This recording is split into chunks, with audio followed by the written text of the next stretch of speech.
একসময় যে পায়ের শক্তিতে চলতো একটি পরিবারের স্বপ্ন আজ সেই পায়ে নিথর হয়ে পড়ে আছে বিছানায়। 7 বছরের অসুস্থতা থামিয়ে দিয়েছে ভ্যান চালক অধীর চন্দ্রের জীবন সংগ্রাম। আর সংসারের চাকা সচল রাখতে বয়সের ভার ভুলে লড়ছেন তার স্ত্রী হরিদাসী দেবী। দুমুঠো খাবার, চিকিৎসার খরচ আর অনিশ্চিত আগামী সব মিলিয়ে তাদের প্রতিটি দিন যেন বেঁচে থাকার এক নীরব যুদ্ধ। বাগেরহাট প্রতিনিধি মুশফিকুর রহমানের প্রতিবেদন জানাচ্ছেন প্রিয়াঙ্কা সেন। একসময় ভ্যানের প্যাডেলে চাপ দিয়েই চলত 5 সদস্যের সংসার। স্ত্রী আর 4 কন্যা সন্তানের মুখে দুমুঠো ভাত তুলে দিতে দিনের পর দিন রোদ বৃষ্টি উপেক্ষা করে পরিশ্রম করে গেছেন তিনি। কিন্তু একটা স্ট্রোক মুহূর্তেই যেন থামিয়ে দেয় সেই সংগ্রামী জীবনের চাকা।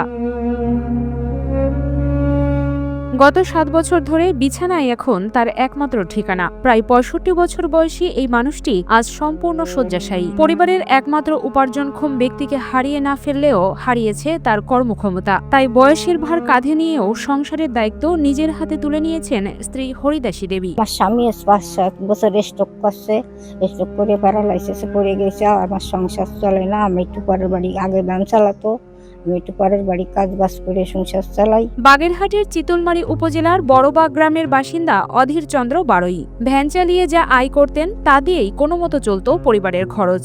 অভাব অনটনের মধ্যেও ধার দেনা ও গ্রামবাসীর সহায়তায় 3 মেয়ের বিয়ে দিয়েছেন তিনি। কিন্তু দীর্ঘদিনের অসুস্থতা আর চরম আর্থিক সংকটে পড়ে একমাত্র অবিবাহিত কনিষ্ঠ মেয়েকেও জীবিকার তাগিদে অন্যের বাড়িতে কাজ করতে পাঠাতে হয়েছে। আমাদের এই যে প্রতিবেশী অধীর বিশ্বাস, ইনি আসলে খুবই অসহায়। এনার কোনো পুত্র সন্তান নেই, 4টে মেয়ে। 4টে মেয়ের 3টে বিবাহ দেওয়া হয়েছে। আমরা গ্রামের লোকজন, পাড়া প্রতিবেশী কিছু সাহায্য সহানুভূতি করে খুব কষ্টের ভিতর দিয়ে বিয়ে দেওয়া হয়েছে।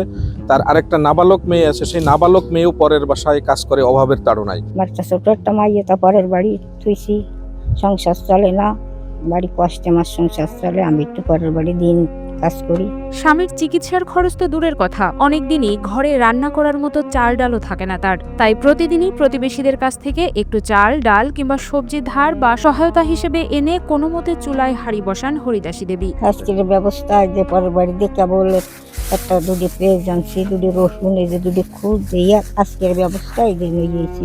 কেবল কাজ করে বাসায় আইছি, স্বামীর খাতে দিচ্ছেন। দুবেলা দুমুঠো খাবার জোগাড়, পরার মতো কাপড়ের ব্যবস্থা এবং স্ট্রোকের শয্যাশায়ী অধীর চন্দ্রের চিকিৎসার খরচ সবকিছু নিয়েই চরম সংকটে দিন কাটছে পরিবারটির। স্থানীয়দের আশঙ্কা দ্রুত আর্থিক ও চিকিৎসা সহায়তা না মিললে পরিস্থিতি আরো ভয়াবহ হয়ে উঠবে। পাশাপাশি চরম দারিদ্র্যের কারণে তার ভবিষ্যৎ ও বিয়ে নিয়েও উৎকণ্ঠায় রয়েছেন অধীর চন্দ্র বারোই। তার কাছে আমি একটু ভিক্ষা চাই।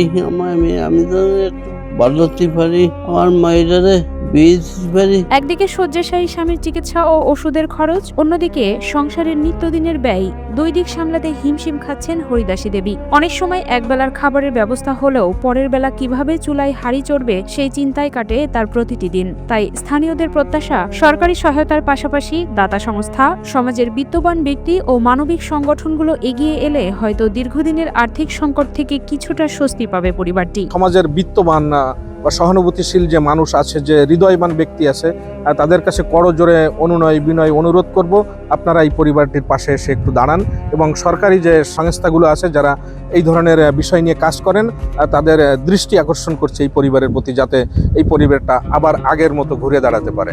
যদি কোনো সরকার এসে বা কোনো সংস্থা যদি সাহায্য করে তাহলে নিয়ে একটু উপকৃত হয়।